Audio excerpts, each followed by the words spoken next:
바울의 2차 전도 여행의 목적은 1차 전도 여행 때 세운 교회들을 방문하고 또 그들을 위로하고 그 교회를 견고하게 세우기 위함이었다라고 그렇게 말씀을 들었습니다. 근데 사실 거기에 머물지 않고 나머지 이제 선교 지역들을 더 확장하려고 하는 그런 목적을 함께 가지고 아마 출발했을 것으로 보입니다. 그러니까 선교 지역을 더 확장한다면 아마도 이제 비시디 안디옥이 거꾸로 올라갔을 때 끝이었으니까 거기서 곧바로 서쪽으로 가서 라오디게아를 거쳐서 이제 에베소로 거슬러 올라가는 것이 자연스러운 경로였을 것이라 이렇게 추측을 합니다. 우리가 요한계시록 2장에 보면 소아시아 7교회에 보내는 편지 중에 거기 라오디게아 교회도 있고 오늘 두아디라도 나오게 되는데 두아디라도 있고 또 에베소 교회도 있잖아요. 그쪽으로 거슬러 올라가는 이게 이제 만약에 선교지를 더 확장한다면 그게 자연스러운 경로였을 것이라는 거죠. 아마도 바울은 소아시아, 지금의 아시아하고는 조금 개념이 틀죠. 그때 당시 헬라 시대 때에는 터키 지역을 소아시아라고 했어요. 그 다음에 이제 아시아가 확대된 거죠. 확장된 건데 지금은. 그러니까 지금의 터키 지역에 해당되는 그 안에서만 선교지를 확장하려는 계획을 가졌을 것으로 봅니다.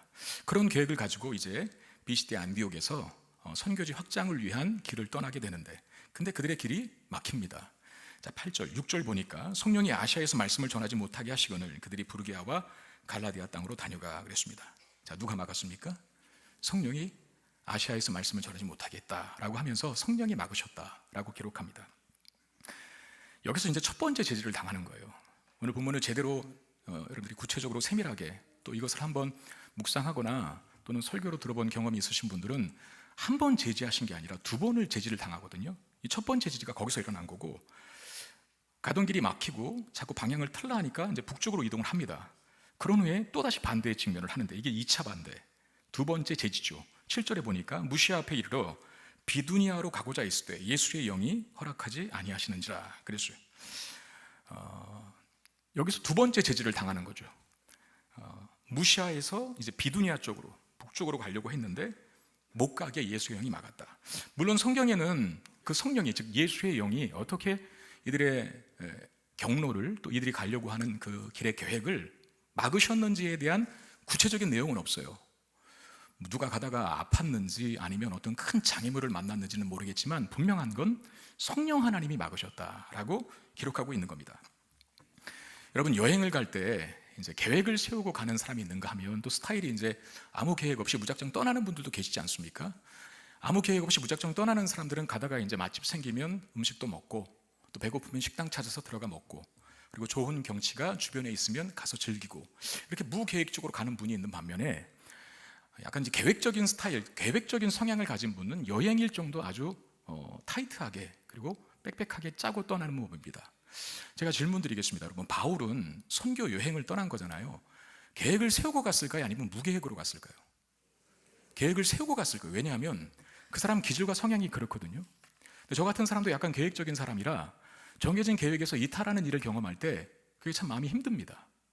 그러니까 내가 정해놓은 시간의 일정대로 하루가 보내줘야지 그게 이제 어긋나고 그 계획에서 일탈되는 일이 발생할 때 마음이 힘들어져요. 친구 갑자기 무슨 밥 먹으러 가자든가 아니면 만나서 대화하자든가 이런 얘기가 올 때 거부하기는 참 힘들고 근데 만나면 사실상 내 일정이 흐트러지는 그 마음의 부담과 짐이 있거든요. 바울도 계획적인 성향의 사람이라 계획을 세우고 분명히 선교지 확장을 위해서 길을 나섰을 텐데 자꾸 두 번씩이나 막히니 얼마나 마음이 힘들었을까라고 하는 것을 한번 공감해 보시라는 겁니다. 그래서 바울이 어떻게 해서든지 계획된 대로 한번 본인이 세운 계획대로 진행을 해보자 애를 썼어요. 그게 성경에 있거든요. 7절에 애쓰되라고 하는 말, 이게 분투하다라고 하는 뜻입니다.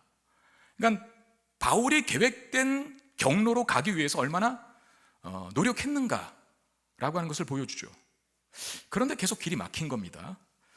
여행 계획이 두 번이나 틀어졌습니다. 불행한 일처럼 보이죠. 특히 바울 같은 사람에게는 계획된 대로 해야 직성이 풀리고 마음의 안정감을 찾는 사람인데 그렇게 되지 못했으니 얼마나 불행한 일입니까? 그런데 여러분 이게 꼭 불행한 일이기만 할까요? 자, 우리는 여기서 두 가지 교훈을 얻을 수 있는데요. 하나는 우리 인생이 내 계획대로 안 될 수도 있다라는 겁니다. 내가 세운 계획대로만 내 인생이 가지 않을 수도 있다라고 하는 사실을 인정하셔야 된다는 거죠. 만약에 우리가 계획된 대로, 우리가 계획한 대로 우리 인생이 굴러간다면 그분이 하나님일 거예요. 무엇하러 하나님 의지합니까? 본인이 계획된 대로 다 되는데. 원하는 거 얻고, 취하고자 하는 거 취하고, 누리고자 하는 거 다 누리는데 뭐 하나님이 필요해요? 보통은 다 그렇게 살거든요, 사람들이. 그러다가 본인의 인생 계획이 안 되는 것이 있을 때, 막혔을 때, 자기의 지혜와 자기의 가진 것과 자기의 힘과 능력으로는 도무지 극복할 수 없는 인생의 장애물, 막다른 길을 만났을 때, 그때 두 손 들고 하나님 앞에 나오는 거죠. 태반이 그렇습니다. 또 다른 하나는 뭡니까? 우리의 계획은 작지만 하나님의 계획은 크다는 거예요. 이게 두 번째 교훈입니다. 성령 하나님이 바울의 길을 막으시는 것을 통해서 첫 번째가 뭐라고요? 인생이 계획된 대로 되는 것만은 아니다 라는 사실을 인정해야 한다는 것과, 두 번째 교훈은 우리의 계획은 작지만 하나님의 계획은 크다라고 하는 거예요. 여러분, 내가 세운 계획대로 다 된다면 우리는 나라고 하는 바운더리, 나라고 하는 경계를 넘어서지 못할 겁니다. 그냥 그 수준으로 사는 거죠. 나라고 하는 수준으로. 근데 하나님의 계획에 작은 내가 맞춰진다면 우리의 삶은 하나님의 스케일, 하나님의 크기로 바꾸어지는 거예요. 뭐가 좋은 겁니까? 그냥 내 수준으로 사는 게 좋은 겁니까? 아니면 하나님의 스케일에 내가 맞춰져 사는 것이 좋은 겁니까? 오병이어 사건이 잘 보여주죠. 우리는 보리떡 5개와 물고기 2마리로는 한 사람밖에 먹을 수 없다라고 하는 공식과 계획을, 그리고 단서를 갖고 있어요. 보리떡 5개와 물고기 2마리로는 한 사람 먹을 양이다. 그게 우리의 생각이고 우리의 판단이에요. 그런데 하나님의 계획은 보리떡 5개와 물고기 2마리로도 5,000명이 배불리 먹고 12바구니를 남기시려는 계획을 갖고 있다. 여러분, 나의 인생을 내가 맞춰진 대로 살아가는 게 큽니까? 아니면 나의 인생을 하나님이 주관하셔서 하나님의 스케일에 맞춰 사는 게 큽니까? 뭐가 좋은 거죠? 보리떡 5개와 물고기 2마리로 한 사람 먹고 사는 것보다 보리떡 5개와 물고기 2마리로 5,000명이 배불리 먹고 12바구니를 거두는 게 훨씬 더 유익한 일 아닙니까? 하나님의 스케일에 우리에 맞추는 게 복되다는 거예요. 그러니까 안 들어주시는 것이 복일 때가 있고 막으시는 것이 우리를 위한 일일 때가 있다라고 하는 겁니다. 저는 최근에 제가 경험한 일 중에, 야, 하나님이 생각조차도 막으시는구나 하는 걸 경험했거든요. 제가 어떤 생각 그리고 어떤 판단을 내린 사건이 하나 있었어요. 구체적으로 말씀을 드리진 않겠습니다. 나는 그게 하나님 앞에 감사한 일인 줄 알았어요. 좋은 일인 줄 알았어요. 제가 생각하고 계획했던 것들이. 그런데 제가 생각하고 판단했던 그것이 잘못되었다는 것을 인생의 어떤 한 사건과 경험을 통해서 알게 하셨어요. 그때 내가 무슨 깨달음을 얻었냐면, 하나님이 내가 생각만 했지 실행에 옮긴 건 아닌데 이 생각부터 막으시는구나. 가만 생각해 보니까 그 생각이 내가 볼 때는 이게 괜찮은 생각이고 문제가 없다라고 하면 생각이 생각에만 머물지 않습니다. 그게 입 밖으로 튀어나와요. 누군가에게는 얘기를 하겠죠. 아내에게 얘기를 하든가, 자식에게 얘기를 하든가, 남편에게 얘기를 하든가, 구역 식구들에게 얘기를 하겠죠. 근데 그게 잘못된 거면 그게 퍼져나가서 나중에 문제가 됩니다. 그리고 생각한 것은 말로 나가고 말로 나갔을 때 또 행동도 따르게 되어 있어요. 하나님 미연에 그걸 막으시는 거죠. 내가 옳다고 생각했고 이게 감사한 일이라고 판단을 했는데 그게 아니라는 걸 하나님께서 생각부터 제지하시는구나, 막으시는구나. 오히려 감사했죠. 잠언 16장 9절에 보니까 사람이 마음으로 자기의 길을 계획할지라도 그 걸음을 인도하시는 이는 여호와시니라. 물론 계획한 대로 최선을 다하셔야 됩니다. 저는 무계획성보다는 계획성이 그래도 조금 더 인간다운 면이 있지 않나 생각해요. 그게 하나님 편에서는 옳은 일이 아닐까 생각해요. 바울도 계획한 대로 최선을 다했을 거예요. 아마 그 계획한 일을 이루려고. 아까 에스도에라고 하는 단어가 바울이 그런 모습, 그런 노력들을 보여준다라고 말씀드렸지 않습니까? 우리도 마찬가지. 어떤 걸 계획하고 그 계획된 일을 성취하기 위해서 최선의 노력을 다해야 하지만, 그러나 한 가지 분명한 건 반드시 여지를 두셔야 돼요.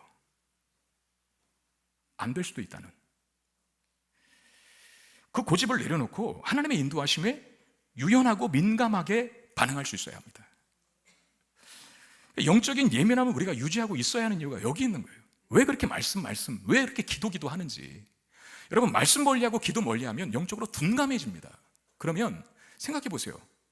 바울이었으니 망정이지 계획된 대로 자꾸 막히는 걸 이게 사탄이 막는 건지 성령이 막는 건지 어떻게 알아요? 생각해 보세요. 사탄이 막는 거면 뚫고 가야죠. 성령이 막는 거니까 멈춰서잖아요. 그걸 어떻게 하냐 말이죠. 이게 사탄의 역사인지 성령의 역사인지. 그러니까 영적인 예민함, 깨어 있어야 하는 거예요. 말씀과 기도 멀리하면서 영적으로 깨어 있다? 장난입니다. 그렇게는 되지 않습니다. 하나님이 때로 우리 인생의 길을 막을 때가 있는데 최선을 다해야 하지만 여지를 둬야 한다 그랬어요.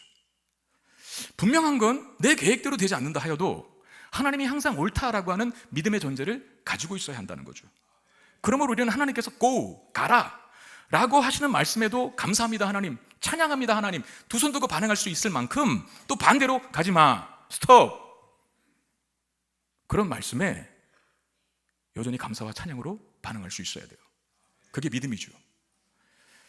근데 하나님은 감사하게도 막는 것만으로 끝내지 않으세요.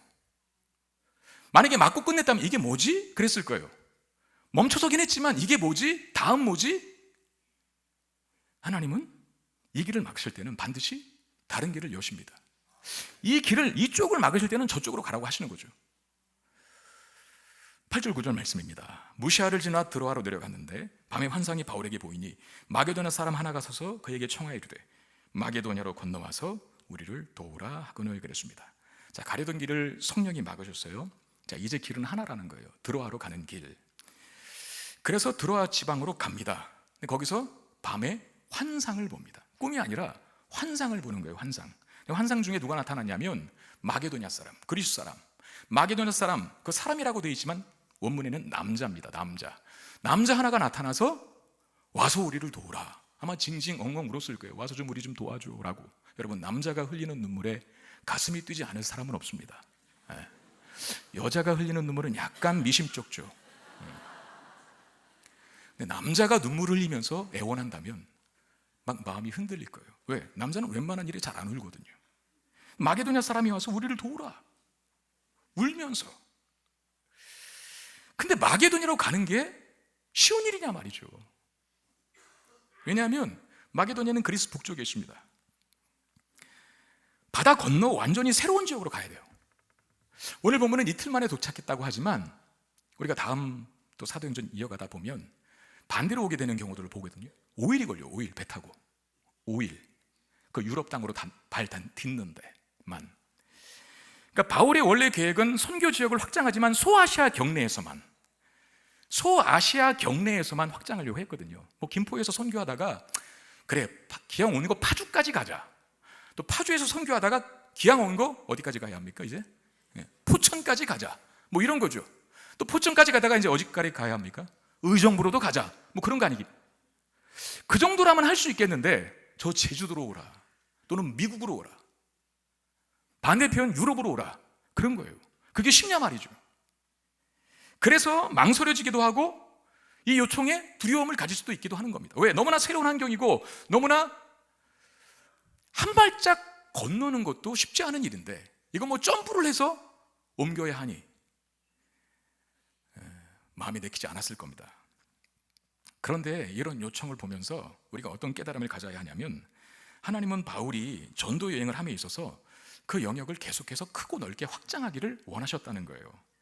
자, 보십시오. 2차 전도 여행 때 최초 누구와 함께 출발을 합니까? 2차 전도 여행은 누구와? 신라죠, 신라. 그리고 출발했잖아요, 둘이. 그리고 루스드라 지역에서 누구를 만납니까? 누구를 픽업하죠, 바울이? 아까 일부 예배는 말 잘하던데 이분은 좀 그렇네요. 신라랑 출발해서 루스드라에서 디모데를 픽업하잖아요. 그 디모데가 유럽 선교의 적격인 이유가 있어요. 디모데는 엄마는 유대인이지만 뭐예요? 아빠는 헬라예요. 그리스 사람. 어쩌면 디모데는 자라면서 어머니의 영향도 받았겠지만 헬라 사람인 아버지의 영향도 받았을 거예요. 헬라의 문화와 헬라의 언어와 헬라의 관습들, 이걸 잘 알 겁니다. 그런 다음 오늘 본문 10절에서는 늘 이 사도행전을 기록한 저자가 바울 일행 전도 팀들을 보면서 그들이라고 했거든요. 근데 10절 마지막에 보세요. 우리를 부르신 줄로 인정함이라고 하면서 우리를로 바뀝니다. 그들에서 우리로 바뀝니다. 그럼 우리는 1인칭 복수잖아요. 이걸 기록한 사람도 포함됐다는 거거든요. 자, 질문. 사도행전은 누가 기록했습니까? 누가가? 사도행전은 누가가 기록했습니다. 누가는 신약 성경의 한 30% 이상을 쓰는 사람이 돼요. 누가복음과 사도행전을 쓴 사람이 됩니다. 그 누가가 의사예요. 바울이 아마 이때 당시에도 건강이 좋지 않았던 것으로 보입니다. 그래서 소위 주치의를 하나님이 붙여주신 거예요. 내가 의사까지 붙여줄 테니까 너 몸 걱정하지 말고 가. 멀리 가도 돼. 이거 아닐까요? 그리고 누가도 헬라인이에요. 누가는 유대인이 아닙니다. 이게 정확한 건지는 모르겠지만 빌립보에는, 이 도착한 곳이 이제 빌립보가 될 거거든요.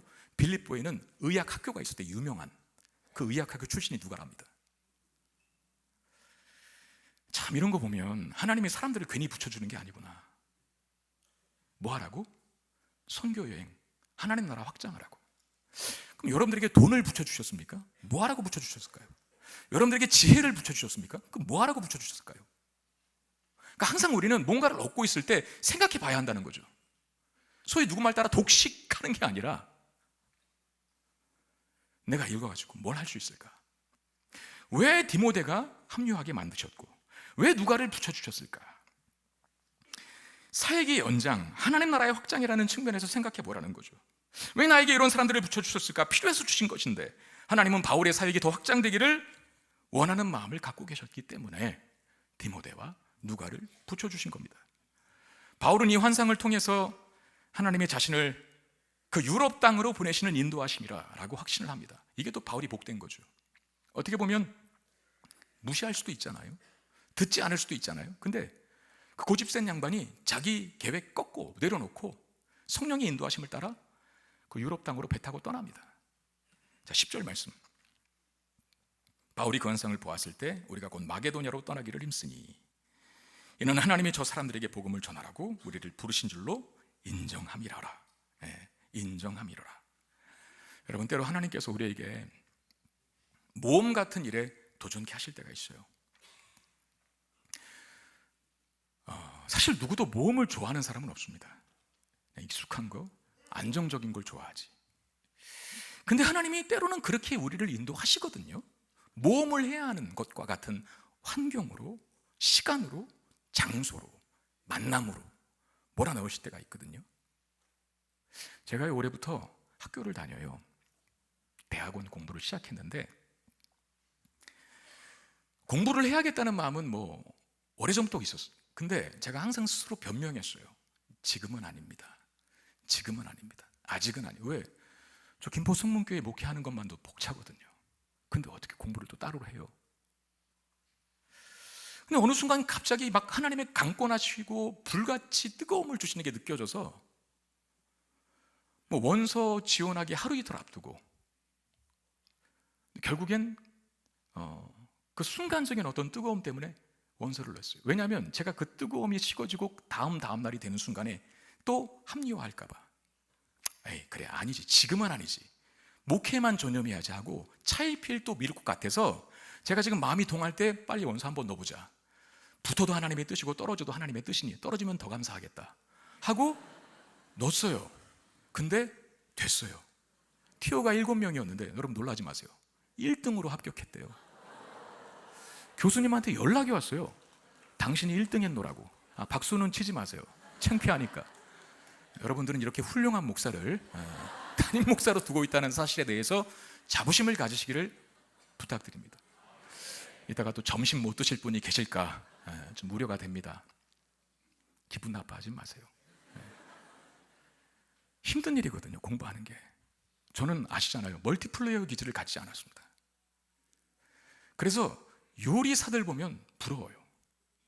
요리를 잘하시는 분들 보면 멀티플레이어 기질을 기본적으로 깔고 있어야 될 것 같은 생각이 들더라고요. 왜냐면 여기 끓일 때 뭐 썰어야 되지, 또 저기 가서 돌리고 렌즈에 넣고 뭐 이러대.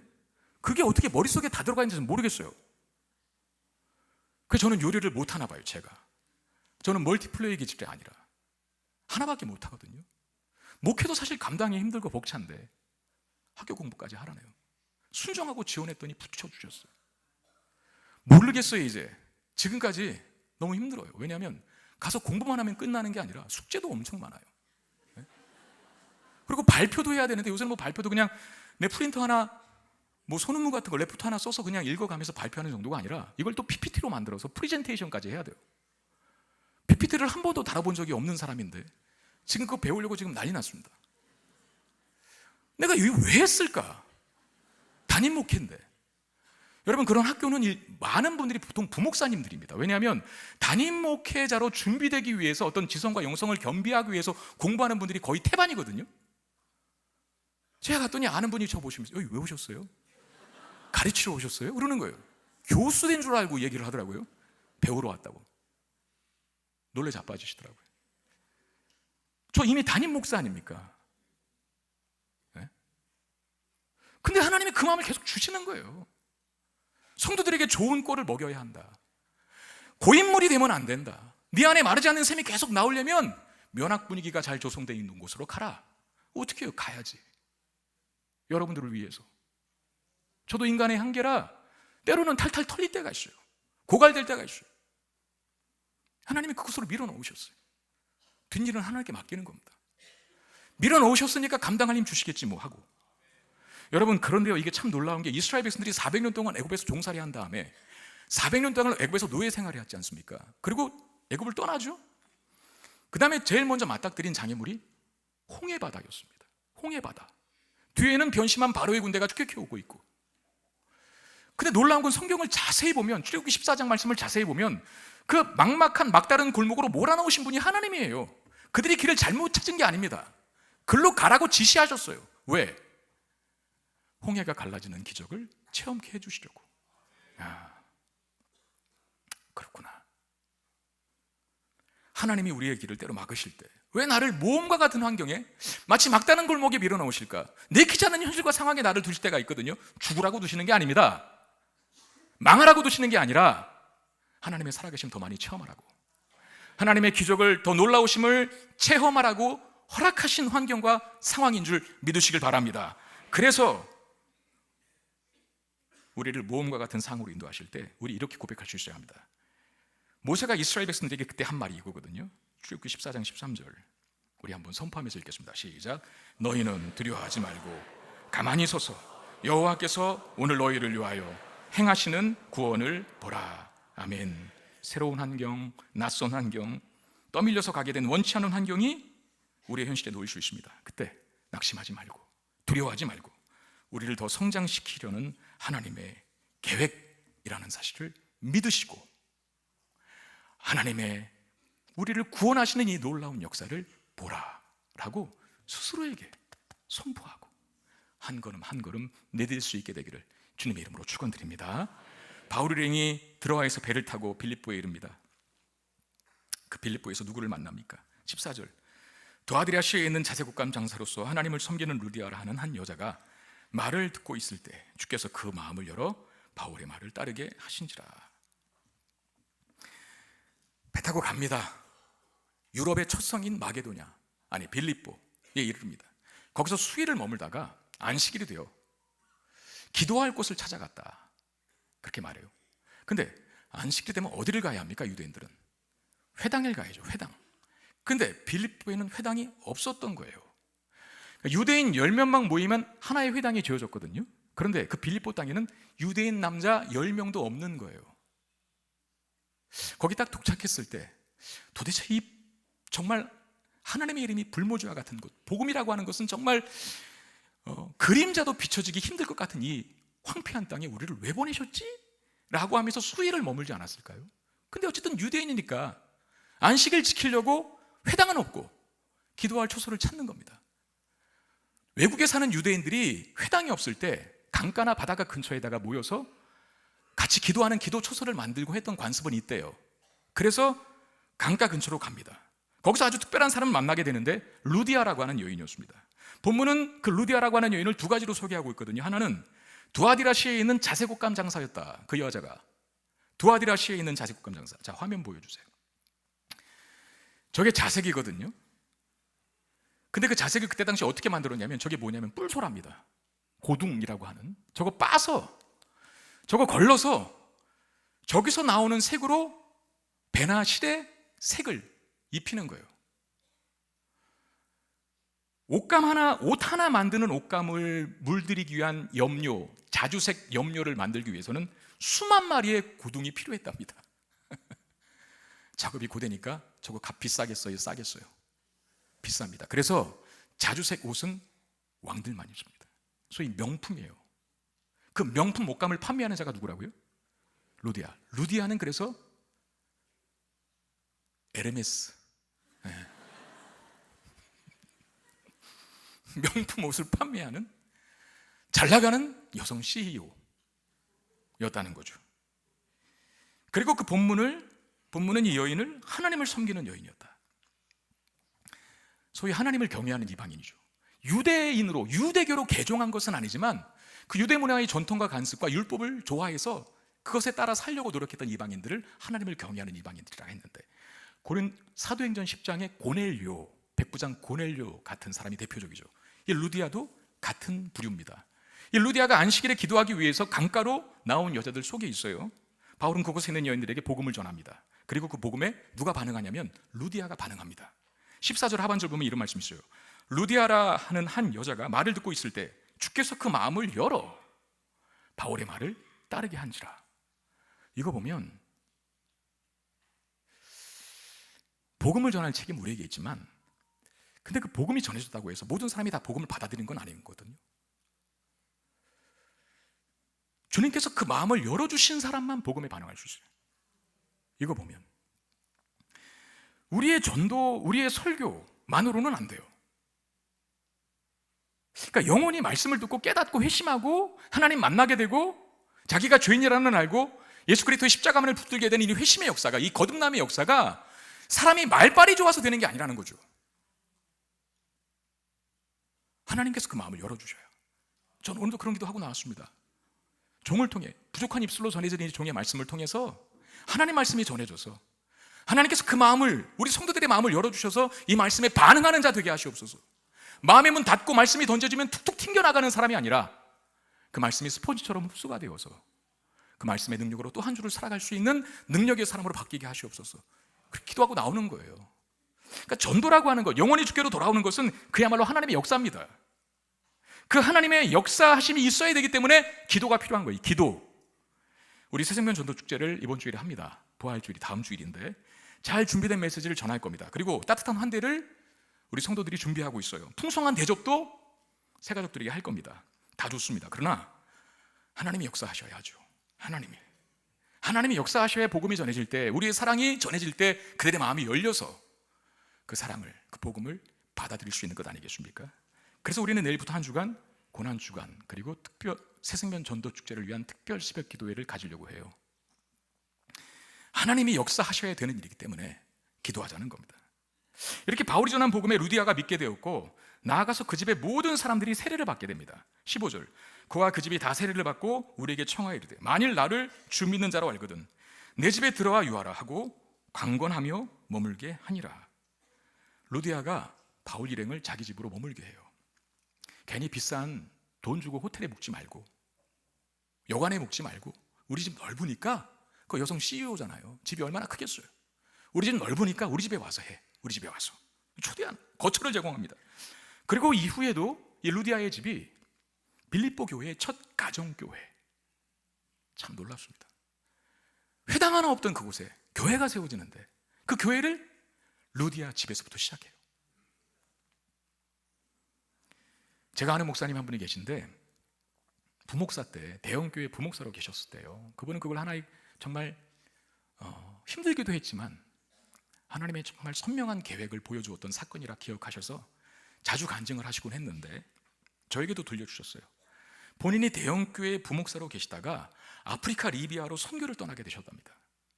근데 그 선교가 선교사가 되고 싶어서 떠난 게 아니라 교회에 무슨 일이 잘못되었는지 그 구체적인 말씀은 안 하셨어요. 본인의 뜻과 관계없이 리비아로 선교를 떠나게 된 겁니다. 본인의 의지와 상관없이. 근데 그 생활이 너무 힘드셨다는 거예요. 힘들지 않겠어요? 선교라고 하는 부푼 꿈과 비전을 받고 가도 힘든데 떠밀려 갔으니 얼마나 힘들겠어요. 그 1년을 계시다가 병이 났는데 맹장이 터져서 그 아프리카 땅에 무슨 제대로 된 의료교실이 있었겠습니까? 그래서 급하게 비행기 타고 국내 병원으로 이송돼서 수술을 받으셨어요. 회복한 후에 다시 갈 수는 없으니까 교회에 사임하고 개척을 하셨어요. 그때 개척한 교회로 찾아오신 한 분이 계셨는데 그 리비아 선교 때 예배를 인도하다가 만난 대우건설 직원분이셨습니다.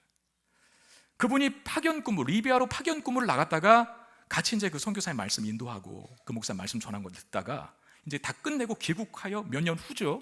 교회를 찾는데 그 리비아 때의 인연으로 그 목사님이 개척한 교회로 오게 된 거예요. 수십 년이 지난 지금 그분은 수석 장로님이 되어 있습니다. 그 교회에. 참 우리 하나님은 다 계획이 있으신 줄 믿으시길 바랍니다. 예. 놀랍지 않아요?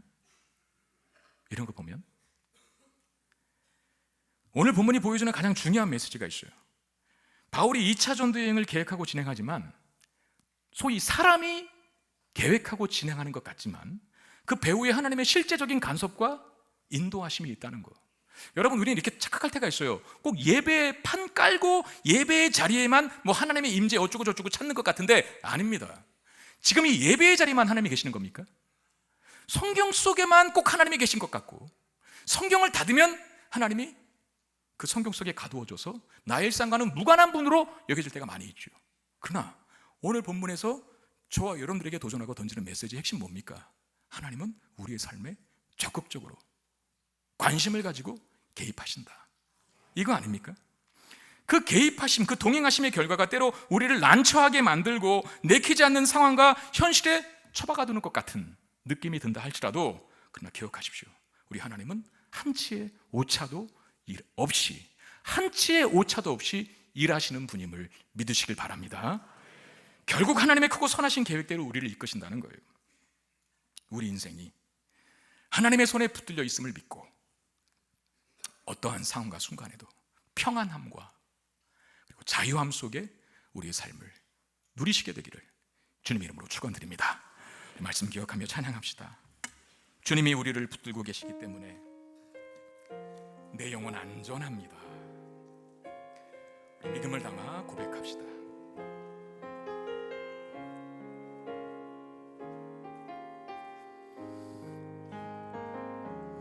내 아버지 그 품 안에서 내 영혼은 안전합니다. 주 손길로 내 삶을 안으시니 그 평강이 나를 덮습니다. 나 비록 넘어지며 흔들리지만 주 내 안에 거하며 나를 붙드시니 내 생각을 주께로 돌리고 주시는 평강의 옷을 입습니다.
약속 안에서 내 영혼 평안에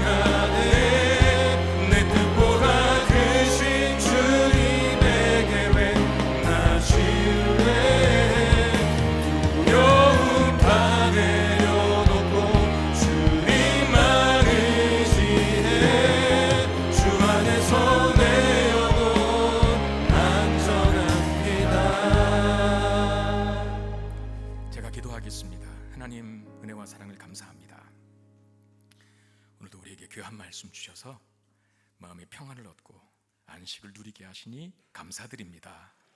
우리의 인생 우리 스스로의 힘으로 사는 것이 아니라 하나님께 붙들려 있음을 믿고, 비록 내가 내켜하는 상황과 현실은 아닐지라도 큰 그림과 큰 계획을 가지고 나를 가장 완전하고 선한 곳으로 인도하시는 하나님의 손길 속에 내가 붙들려 있음을 알고 믿음으로 평안 속에 자유함 누리며 살아갈 수 있는 우리가 되게 해 주시옵소서.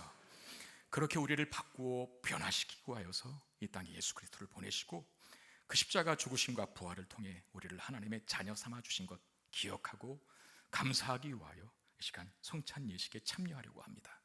하나님의 떡과 잔을 통해서 영적으로 임재하신 예수 그리스도의 살과 피를 나누고 마시는 시간 되게 하시고, 다시 한번 우리의 신앙이 용솟음치게 하시고 주님과의 친밀한 관계를 회복하여 교회를 세우기 위하여 생명 주신 예수님의 은혜를 기억하고 나도 피값으로 사신 이 교회를 아름답고 건강하게 세우겠노라 다짐하고 결단하는 시간 되게 해 주시옵소서. 우리 주 예수 그리스도의 이름으로 간절히 기도드리옵나이다. 아멘.